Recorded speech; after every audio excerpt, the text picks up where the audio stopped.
So by now you've probably heard about the police officer who was hit by a truck in Philadelphia following an incident that occurred involving a man who was having some kind of mental health crisis and was threatening officers with a knife, and of course they had to shoot him dead because that's how we handle mental health in America.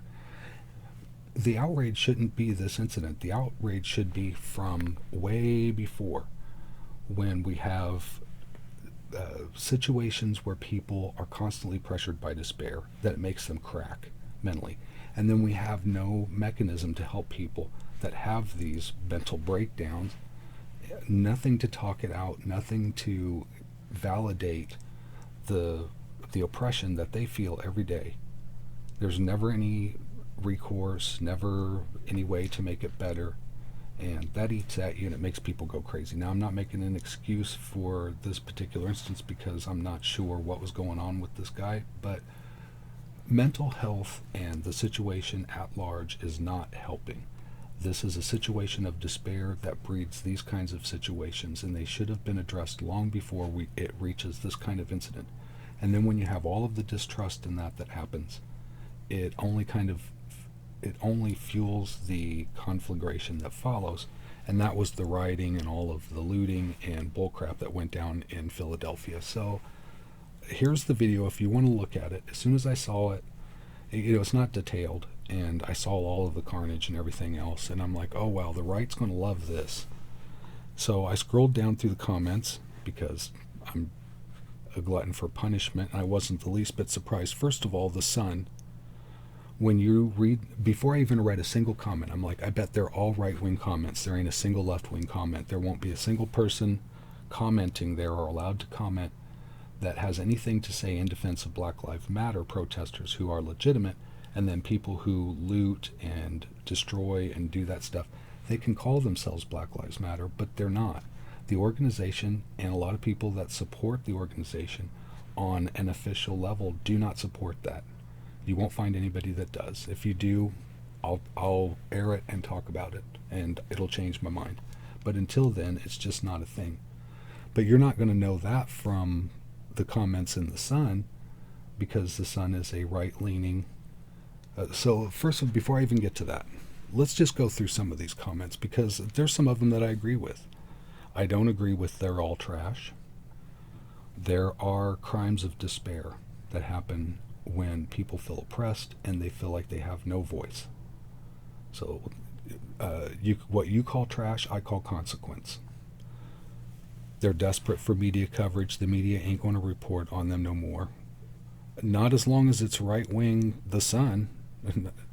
You're not going to hear that from the Sun. All you're going to hear is just you're going to see the worst events, you're going to see the most visible elements, and then the media or the Sun is going to paint them as the organization itself, the movement itself. Here's one in defense of the police. I agree with that. What are the police supposed to do when people are having mental breakdowns that's not been addressed, and they're living in a state of heightened anxiety and oppressive amounts of despair and hopelessness? These things happen. This is a consequence. Again, consequence. Disgraceful, the whole lot. I do think a lot of it is disgraceful. But it's disgraceful long before it gets to this. Things are the consequence of. And you can't blame the consequence. You have to blame the problem. And it starts long before all of this. It's just all the cheating and corruption and how people feel backstabbed again and again and again. And they are. It's not just a matter of feeling it. They definitely are. People are thrown under the bus, blamed and called the victim. It's just classic conflict theory. So this goes on. You're not going to see any comments that defend the protesters. It basically just paints the protests as pointless, that these people are just complainers, and if you don't like it, go somewhere else, go live in China, go live in North Korea. They're not Americans, they're trying to take away our rights. It's just, go through it if you want to feel the worst about people. So what is the Sun? Well, besides a flaming ball, in the sky. It's also a smoldering ball of bullcrap. Let's get to this here.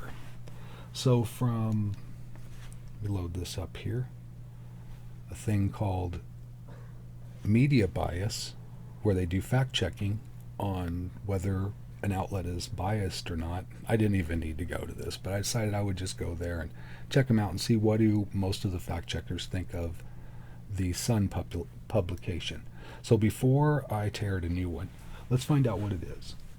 So according to the YouTube channel of the Sun, the one that was hosting this video and weeding out all the left-wing comments, that's from Brexit news to HD movie trailers. The Sun newspaper brings you the latest news videos and explainers from the UK and around the world. Whether it's Donald Trump or Narendra Modi, Boris Johnson, or Keir Starmer, Jacob Rees-Mogg, or Anna Sobry, Marvel or DC Comics, subscribe to the Sun for the latest Brexit news, Parliament live streams, MP votes of no confidence, the Brexit referendum, and much more.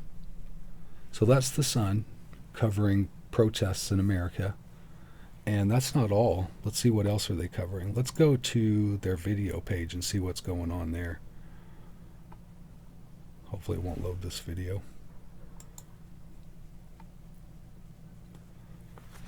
I'll just do it this way while that's loading. Oh, are we there? Okay, finally we're here.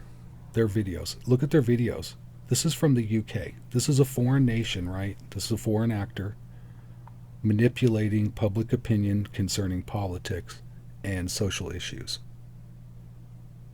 And that's run by Rupert Murdoch.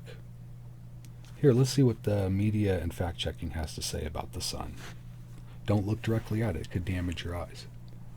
Founded in 1964, the Sun is a daily tabloid newspaper published in the United Kingdom.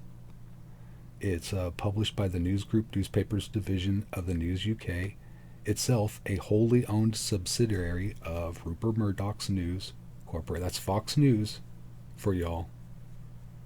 Talk about propaganda and bias in one side of the story, and the media never talking about. Give me a break. Some of you people on the right, you're straight up ignorant twats. Jeez, you eat this up and then you talk about the exact thing you're doing like you're not doing it, like it's not obvious. Give me a break. Please comment on my videos, would you? In review, The Sun is a classic, trashy tabloid that features celebrity gossip, current events, and right-leaning news stories. There is significant use of loaded sensational headlines such as this. Spreading lies, trolls are claiming Meghan Markle's pregnancy is fake, an outrageous conspiracy theory. That was one of their headlines. Politically, the paper has endorsed conservatives since 2010. In general, the paper publishes sensationalized, misleading stories with a right-wing bias. The factual search reveals numerous failed fact checks in their reporting. Overall, we rate the Sun right-biased based on the story selection of political affiliation that favors the right. We also rate them mixed for factual reporting due to overly sensationalized headlines and numerous failed fact checks. So, propaganda. Do we need to read those comments again of people making fools of themselves? Come on. You got to do better than that. We really have to do better than that. I'm sorry I called you an ignorant twat. I apologize. I'm not going to change your mind that way. But, you know, if the shoe fits, the Sun, you're going to be talking about media integrity or lack thereof, and you're going to the Sun and commenting on their obviously cherry-picked right-wing statements in the comment section. Oh, yeah, just go through the see for yourself. Don't take my word for it. Come on, media bias, the Sun, commenters, right-wing. I'll do what Trump does and just do a whole block of keywords. This is the broken news.